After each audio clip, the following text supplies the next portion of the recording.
as a caregiver, just being able to be flexible, being able to learn how to adjust or how to adapt, realizing that it's not just paying for the things that she needs to keep living, but you may have to splurge and make adjustments in order to still live as your family, as you as a person.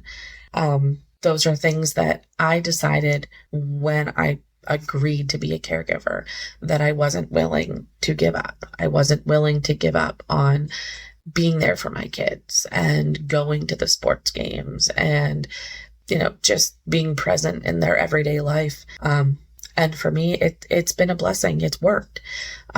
May not work for everyone. There has been times where we've sat down and we've talked as a family. We've talked as a family unit, including my parent, my mom, my aunt. We've talked just me and Graham. What does the future hold? What does this look like?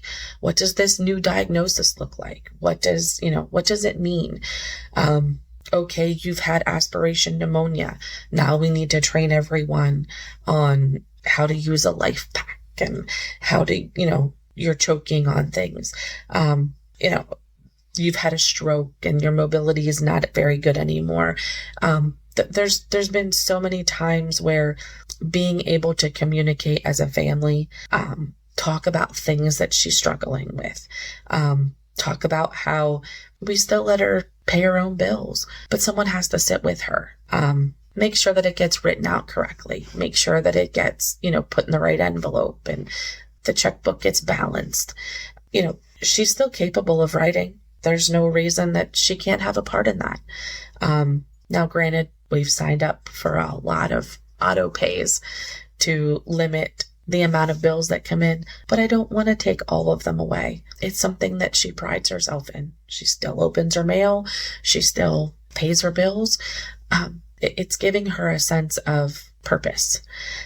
So, those are the struggles of everyday life for an elderly, learning how to adjust to new things, new disabilities, new restrictions, watching her know that her memory isn't as good as it used to be, as frustrating as it is for me, because, okay, Graham, we just talked about this, we just went over the plans, and 5 minutes later, we don't remember them anymore.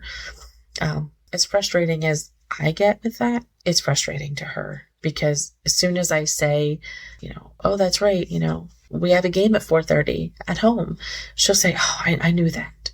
And as a caregiver, you just have to remember to take back and say, it's okay, we're both frustrated, respecting that they have feelings, that they have emotions. It's challenging. I can't lie about it. It's challenging, but it's rewarding at the same time.